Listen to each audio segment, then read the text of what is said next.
Hello friend, स्वागत है आप सभी का मेरे यूट्यूब चैनल वांगशियन टाइमलेस में। आज मैं दोबारा मेरे वांगशियन फैन फिक्शन ऑलवेज योर्स का थर्ड एपिसोड लेके आई हूँ। उम्मीद करती हूँ कि आप लोगों को यह एपिसोड पसंद आएगा। तो जैसा कि हमने लास्ट में देखा था, आज विंग और लानवांग जी का वेडिंग नाइट होता है, जिसमें विंग के छूने मात्र से लानवांग जी अपने कामुकता के इच्छाओं को कंट्रोल नहीं कर पाता। तो वह जिसको कंट्रोल करने के लिए वह थोड़ी देर बाहर जाता है और आधे घंटे तक कठिन परिश्रम करने के बाद वह वापस अंदर आता है।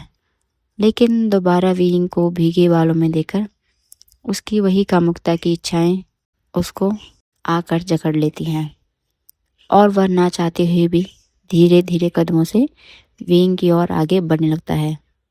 अब आगे लान वांगजी ना चाहते हुए भी धीमे धीमे कदमों से विंग की ओर चलता ही जा रहा है।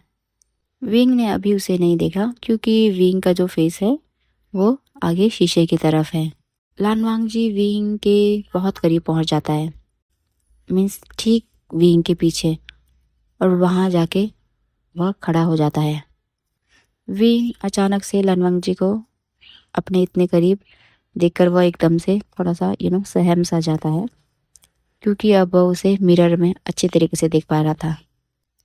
यह देखकर विंग कहता है, लांजा क्या हुआ, कुछ चाहिए तुम्हें?" तब जाके लानवांग जी अपने होश में आता है और वह फिर जल्दी जल्दी वॉशरूम भाग जाता है। फिर वॉशरूम में जाके वह अंदर देखता है तो वह देखता है कि उसका जो मेन पार्ट है वो बहुत ही ज़्यादा सेंसिटिव हो के अपनी इच्छाओं को जाहिर कर रहा होता है। और फिर बेचारा अपने मन को और अपने उसी सेंसिटिव पार्ट को शांत करने की कोशिश करने लगता है, लेकिन उसके सभी जितने भी तौर तरीके थे वो काम नहीं आते और अंत में हार कर उसे अपने ही हाथों का इस्तेमाल करना पड़ता है। उसके बाद वो एक लंबी सी सांस लेता है और फिर मन में सोचने लगता है, मैं विंग की मर्जी से ही सब कुछ करूँगा। उसकी मर्जी बिना मैं कुछ नहीं करना चाहता, क्योंकि यदि मैंने अपनी मर्जी से कुछ करना चाहा तो मैं उसे डरा सकता हूँ। फिर वह यह सोचकर थोड़ी देर अपनी आंखें बंद करके ऐसे ही बैठता है और कुछ ही मिनटों में फिर वह नहाकर बाहर आ जाता है। हम देखते हैं कि विंग बिस्तर में बैठा हुआ था। लानवांग जी बाहर आकर अपने बालों को सुखाता है तो विंग उसे चुप चुप कर देखता है। लानवांग जी उसे मिरर से देख लेता है, फिर वह हल्की सी स्माइल करता है। लानवांग जी बाल सुखाने के बाद बिस्तर में आता है और विंग को कहता है, विंग, हमारी शादी एक अरेंज मैरिज है, तो मैं तुमसे यह कहना चाहता हूँ कि हम दोनों को एक दूसरे को जानने का समय देना चाहिए। लेकिन बेचारा मन में कह रहा होता है, नहीं नहीं प्लीज़ विंग, तुम मना कर दो। और फिर वह कहता है, विंग तुम समझ रहे हो ना?" बेचारा विंग ये सुनकर कहता है, क्यों? मेरा मतलब है लांजा, वैसे तो हम ऑलरेडी जान चुके हैं ना यूनिवर्स से, यहाँ क्लाउडी से आते आते, तो अब और क्या जानना बाकी है? यह सुनकर लानवांग जी विंग से कहता है, विंग, मैं हमारे रिश्ते में कोई भी जल्दबाजी नहीं चाहता। मैं चाहता हूँ कि तुम्हें बाद में कोई अफसोस ना हो। विंग, अफसोस? किस चीज़ का अफसोस? तुमसे शादी करने का? अगर तुम्हें ऐसा लगता है तो लानवांग जी, मैं तुम्हें बता दूं कि मुझे तुमसे शादी करने के लिए कोई भी या फिर किसी भी तरह का कोई अफसोस नहीं है, ठीक है? और वैसे भी मुझे मेरे माँ बाबा ने ज़बरदस्ती से शादी नहीं कराई है, मैंने खुद हामी भरी है शादी के लिए, तो फिर मुझे अफसोस क्यों होगा? और फिर विंग फ्लो में यह बोल देता है कि यदि तुम वेडिंग जो रिचुअल है उसे आगे नहीं बढ़ाना चाहते हो तो सीधे सीधे बोलो ना, ये अफसोस नहीं होना चाहिए, रिश्ते को टाइम देना चाहिए, ऐसा वैसा, इतने बड़े बड़े डायलॉग्स मारने क्या जरूरत है? ऐसा करके वह अपने बिस्तर में आके लेट जाता है। तभी विंग को लानवांग जी एकदम से अपनी तरफ मुड़ाता है और फिर उसके ऊपर आ जाता है और कहता है, विंग, बाद में रेगरेट मत करना। विंग अब इरिटेट होकर कहता है, लानवांग जी, वेडिंग नाइट को कंज्यूम करना है तो करो, नहीं तो फुटो यहाँ से। ऐसा करता है और फिर दोबारा से अपना जो भी है फेस लानवांग जी से हटाकर प्राउड बनाकर बैठ जाता है। अब इसके बाद क्या था, लानवांग जी स्माइल करता है और फिर उसके पाउटी लिप्स पे अपने लिप्स रख देता है और धीरे धीरे विंग को किस करने लगता है। और हाँ फ्रेंड्स, सॉरी मेरी आवाज़ यदि डिफरेंट लग रही होगी तो क्योंकि मुझे ज़ुकाम हुआ है, तो प्लीज़ मुझे माफ़ करना। और हाँ, एक और बात, इसमें वैसे ज़्यादा ऐसा 18+ सीन्स नहीं है मेरे हिसाब से, बट फिर भी यदि आप अनकंफर्टेबल हो या कुछ हो तो आप ईयरफोन्स लगा सकते हो। अब आते हैं स्टोरी लाइन पे। विंग और लानवांग जी धीरे धीरे किस करते हैं और विंग भी अब लानवांग जी को किस में रिस्पॉन्ड करने लगता है। विंग और लानवांग जी का किस धीरे धीरे अब वाइल्ड होते जा रहा था। विंग अपने माउथ को खोलता है तो अब लानवांग जी अपना जो टंग है वो विंग के माउथ में इंसर्ट करता है और उसको पूरे तरीके से एक्सप्लोर करने लगता है। और इनका ये जो रोमांटिक सा जो किस था, अब वह धीरे धीरे और भी ज़्यादा पैशनेट किस बनता जाता है। और वह तब तक नहीं रुकते जब तक कि दोनों की सांसें फूलने लग जाए। लगभग 10 मिनट बाद वो एक दूसरे से अलग होते हैं और दोनों हांफने लगते हैं। और फिर लंबे समय तक सांस न लेने की वजह से दोनों के फेस बहुत ही रेड हो जाते हैं और फिर एक दूसरे को देखते ही दोनों शर्माने लगते हैं। फिर उसके बाद लानवांग जी दोबारा से विंग के करीब आता है और फिर उसके नेक से उसे किस करता हुआ नीचे की तरफ जाने लगता है, यानी कि उसके चेस्ट एरिया में। वहाँ पे भी उसे वह बटरफ्लाई किसिस करता है और फिर एक हाथ से उसकी पूरी बॉडी को एक्सप्लोर करने लगता है। विंग की तो पूरे शरीर में मानो करंट सा दौड़ने लगता है। उसे यह एहसास बहुत अलग लगता है और बहुत ही शानदार, जिसको कि वह अपने शब्दों में नहीं बयां कर सकता। वही लानवांग जी एक हाथ तो उसके पूरे शरीर पर फैला रहा था और साथ ही साथ दूसरे हाथ से विंग को हल्के हल्के से प्रिपेयर करने लगा था। लानवांग जी को महसूस होता है कि विंग के नीचे से कुछ लिक्विड सा निकलने लगा है, तो उसे समझते देर नहीं लगती कि विंग अब प्रिपेयर हो चुका है। लेकिन फिर भी लानवांग जी जानबूझकर विंग को टीज करने के लिए दोबारा अपने जो हाथ है उसको इधर उधर घुमाने लगता है। विंग समझ जाता है। विंग कहता है, लांजा क्या कर रहे हो तुम, प्लीज। फिर क्या था, लानवांग जी बिना समय गवाए विंग से अटैच होने की कोशिश करता है, यानी कि वह विंग के लेग्स को सेपरेट करता है और फिर उसके बीच में आकर धीरे धीरे अपने आप को इंसर्ट करने की कोशिश करता है। स्टार्टिंग में विंग को थोड़ा सा पेन होता है और हल्की सी ब्लीडिंग। लानवांग जी पहले तो स्टार्टिंग में धीरे धीरे जो भी है अपनी एक्टिविटी स्टार्ट करता है, लेकिन जब वो देखता है कि विंग अब पूरा तरह कंफर्टेबल हो गया है और उसे भी बहुत मज़ा आने लगा है, तो वो अपनी स्पीड बढ़ा देता है। अब हम देखते हैं कि जिंगशी में पूरे विंग मॉर्निंग की साउंड सुनाई दे रही है। इसी तरह से लगभग 3 घंटे तक इनका यह राउंड चलता है, रोमांटिक सा पैशनेट वाला। लानवांग जी विंग पर लेट जाता है। दोनों के शरीर पसीने से तर हो गए थे और दोनों गहरी सांसें ले रहे थे। विंग कहता है, लानवांग जी तुम काफ़ी हैवी हो, प्लीज़ हट जाओ मेरे ऊपर से, मुझे वॉशरूम जाना है। तभी लानवांग जी कहता है, विंग तुम्हें क्या लगता है मैं तुम्हें छोड़ दूंगा इतनी जल्दी? यह कहकर वह एक स्मिर्क करता है और फिर दोबारा अपने कार्यक्रम यानी कि एवरीडे मीन्स एवरीडे का कार्यक्रम स्टार्ट कर देता है। और उनका ये वाला सेशन लगातार 1 घंटे तक चलता है। लानवांग जी कई बार अपना जो भी वार्म लिक्विड है वो विंग के अंदर ही छोड़ता है। विंग काफ़ी देर हो जाने के बाद वह थक जाता है और शायद उनके जो एवरीडे मीन्स एवरीडे के कार्यक्रम के दौरान ही बेहोश हो जाता है।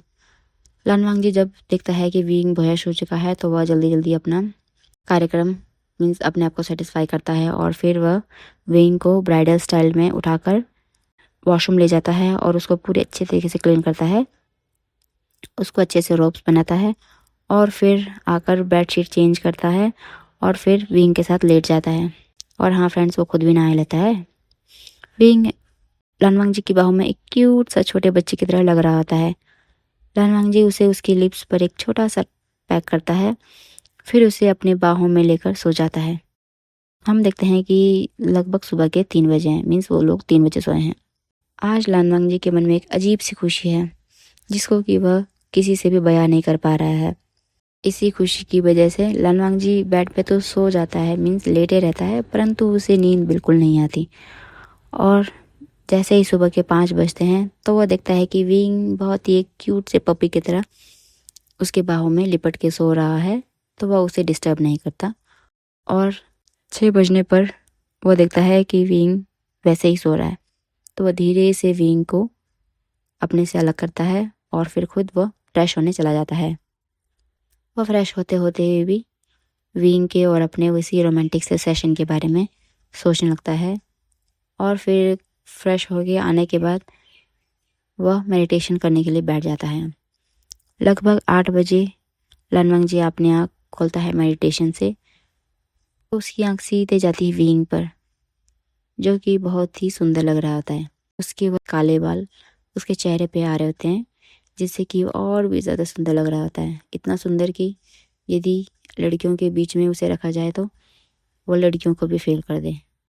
फिर लनवांग जी अपने मेडिटेशन के पोज से उठता है और फिर क्लान में निकल जाता है ब्रेकफास्ट लेने के लिए।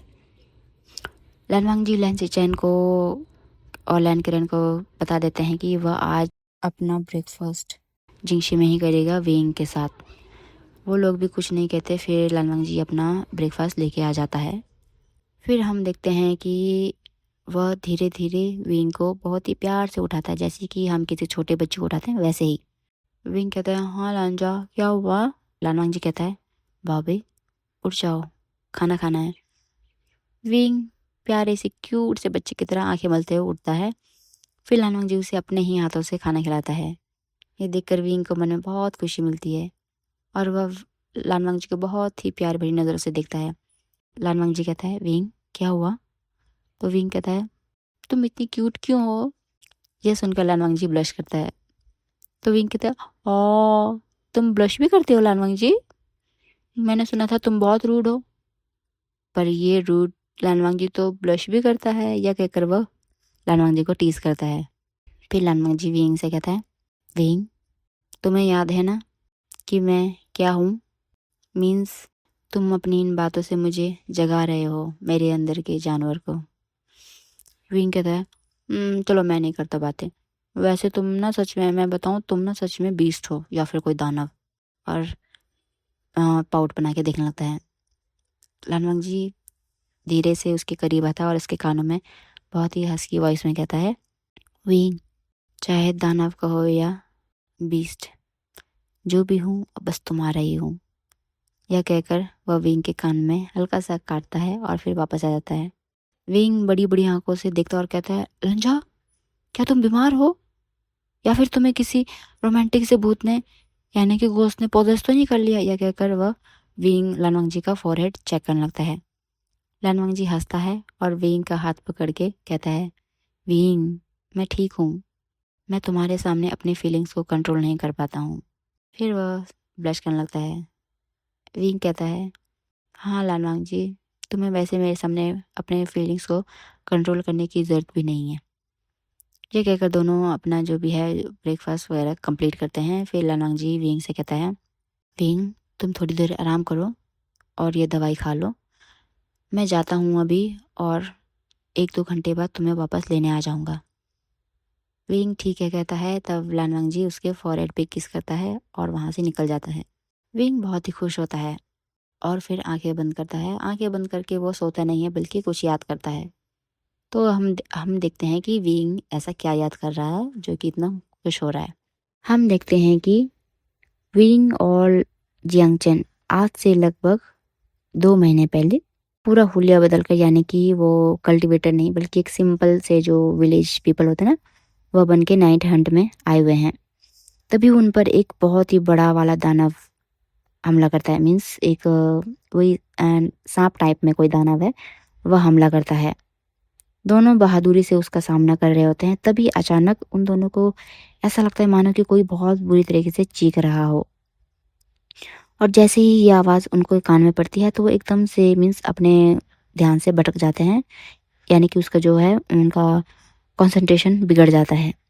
तो यह देखते ही वो जो भी दानव था, वो सांप जैसा दिखने वाला, वह उन दोनों पे हमला करने ही वाला होता है। फ्रेंड्स, एक्चुअल में जो वो सांप है वह एक मायावी सांप था, जो कि ऐसे ही छल करके लोगों को अपना शिकार बनाया करता था। तो अब स्टोरी में तो क्या होता है कि वो उन दोनों पे हमला करने ही वाला होता है कि तभी अचानक से एक ब्लू कलर की लाइट आती है और वह उस सांप को 2 टुकड़ों में काट देती है। और हाँ फ्रेंड्स, अब आप समझ ही गए होंगे कि वो ब्लू लाइट किसकी है। तो जी हाँ, वह ब्लू लाइट थी हमारे लानवांग जी के बीचैन स्वॉर्ड की। तभी लानवांग जी वहाँ पे दौड़ के आता है और कहता है, आप दोनों ठीक हो? और आप दोनों इस जंगल में क्या कर रहे हो? यहाँ पे बहुत ही भयानक और बहुत ही खतरनाक दानव रहते हैं। आप दोनों को यहाँ से जल्दी निकलना होगा। यह कहकर वह विंग और जियांग चैन को उस जंगल से बाहर ले जाने लगता है। विंग की नज़र तो जैसे मानो कि लानवांग जी पर ही टिक टिक जाती है। वह एक टक लानवांग जी को ही घूरता रहता है।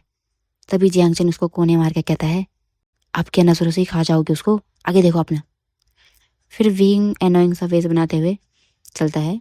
लगभग 10 मिनट चलने के बाद लानवांग जी उन दोनों को बाहर ले आता है। फिर लानवांग जी उनसे कहता है कि अपना ध्यान रखो, ऐसे जंगलों में अकेले मत जाया करो, क्योंकि ऐसे जंगलों में बहुत ही मायावी सांप रहते हैं। और वो सांप जिनसे तुम दोनों अभी लड़ रहे थे, वह भी एक मायावी सांप था। अगर मैं नहीं आता तो वो तुम दोनों को मार सकता था। तब जियांग चैन कहता है, थैंक यू लान मास्टर, आपने हमारी जान बचाई। फिर लानवांग जी कहता है, अपना ख्याल रखना। यह कहकर वह वहाँ से जाने लगता है। फिर लानवांग जी मन में सोचता है कि इस आदमी को मैंने कहीं देखा है, इस लड़के को। मीन्स वो जियांग चैन की बात कर रहा होता है, क्योंकि जैसे कई बार, वैसे लानवांग जी हर बार ये क्लान्स की मीटिंग में तो जाता नहीं था, बट कई बार एक आधी बार जाता था, तो उसने जियांग चैन को ऐसे देखा हुआ था। बट अभी तो वो एक नॉर्मल से अटायर में होता, तो इसलिए वो उसे पहचान नहीं पाता। फिर लानवांग जी वहाँ से चला जाता है।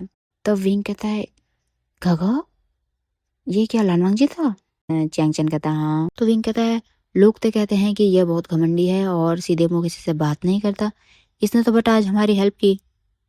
तब जियांग चैन विंग से कहता है, विंग, तुम कभी भी लोगों की बातों में मत आना जब तक तुम खुद अपनी आंखों से ना देखो और अपने कान से ना सुनो, क्योंकि आजकल की दुनिया ऐसे ही है, वो बस दिखावे पे भरोसा करती है।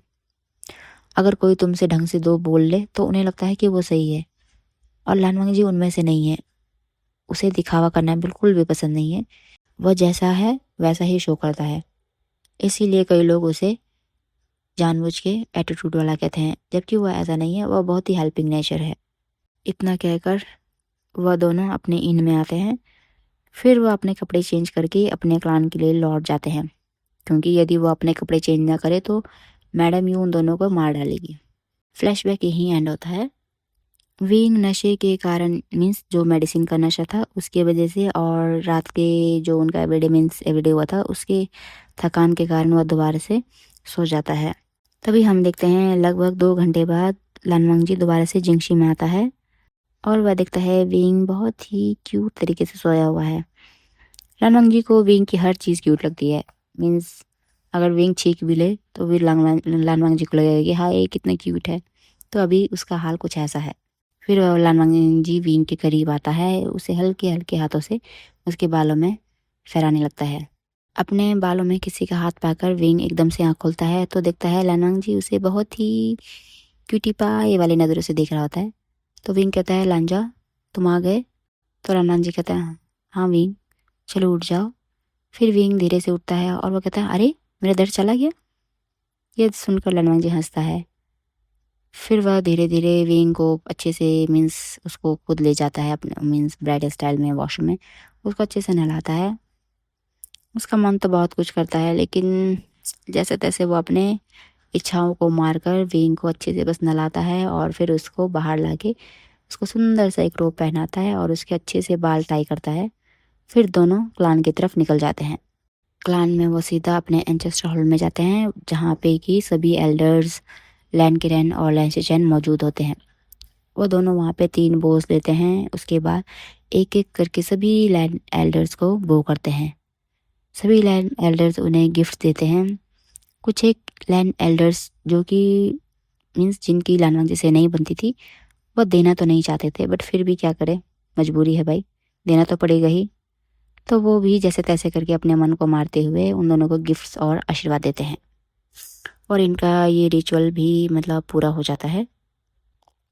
वहीं दूसरी तरफ हम देखते हैं वैन क्लान में वैन रोहान बहुत गुस्से में है, क्योंकि वह कई दिनों से या कहो कई वर्षों से एक ऐसे व्यक्ति की तलाश कर रहा है जो कि यिन आयरन को ये टुकड़े को पूरी तरीके से जोड़कर उसका जो भी शक्ति है उसकी शक्ति को यिन आयरन की शक्ति को बढ़ा सकता है। वैन रोहान अपने भाई वैनशु से कहता है, तुम्हें और कितना वक्त लगेगा उस आदमी को ढूंढने के लिए? वैनशु कहता है, भाई मैंने सभी क्लान में देख लिया है, बस अब लान क्लान और जियांग क्लान में देखना बाकी है। जियांग क्लान में तो मैं जैसे तैसे देख लूँगा, लेकिन लान क्लान के लिए देख पाना थोड़ा मुश्किल है, क्योंकि लान क्लान को वहाँ के पूर्वजों ने ऐसे प्रोटेक्टिव एनर्जी से बांध के रखा है कि जिससे कि बिना कोई उनकी मर्जी के या इजाज़त के वहाँ घुसना तो दूर की बात है, उसके आसपास भी नहीं भटक सकते। यह सुनकर वैन रोहन गुस्से में कहता है, मुझे कुछ नहीं पता, कैसे भी करके उस आदमी को मेरे सामने लाओ। यह कहकर वह वैनशु के मुंह पे दरवाज़ा मार देता है, मीन्स दरवाज़ा बंद कर देता है। वैनशु बाहर आता है और फिर लान क्लान जाने के लिए कुछ सोचने लगता है, मीन्स वो अपने तिगड़म जोड़ता है कि भाई क्या करके मैं लान क्लान जा सकता हूँ या फिर किसे भेज सकता हूँ। तभी उसे कुछ खुराफाती आइडिया आता है, तो वह अपने सैनिकों को कह के 2 लोगों को बुलाने के लिए भेजता है। तो आप समझ ही गए ना वो 2 लोग कौन है, वो है वैन किंग और वैनिंग।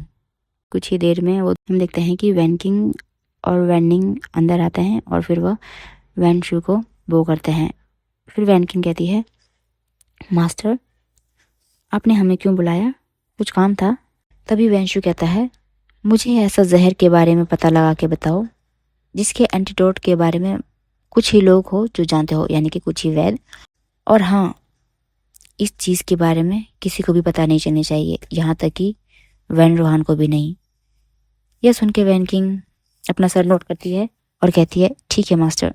फिर वैनशु उन दोनों को कहता है, और थोड़े दिनों में शायद तुम दोनों को हम यहाँ से वैन चाओ के साथ लान क्लान भेज सकते हैं, उसके लिए भी तैयार रहना। फिर वो दोनों अपना सर नोट करते हैं। फिर वैनशु कहता है, अब तुम दोनों जाओ अपने कमरे में। फिर वो दोनों वैनशु को बू करते हुए वहाँ से निकल जाते हैं। तो फ्रेंड्स, आज का ये एपिसोड यहीं एंड होता है। तो आपको क्या लगता है, वैन रोहान किस आदमी की तलाश कर रहा है और वैनशु किसके लिए वो पॉइजन बनाना चाहता है, और वह किस कारण से इन दोनों सिबलिंग्स को लान क्लान भेजना चाहता है? ये सब देखने के लिए देखते रहिए मेरा ये ऑलवेज योर्स का नेक्स्ट एपिसोड। तब तक के लिए बाय।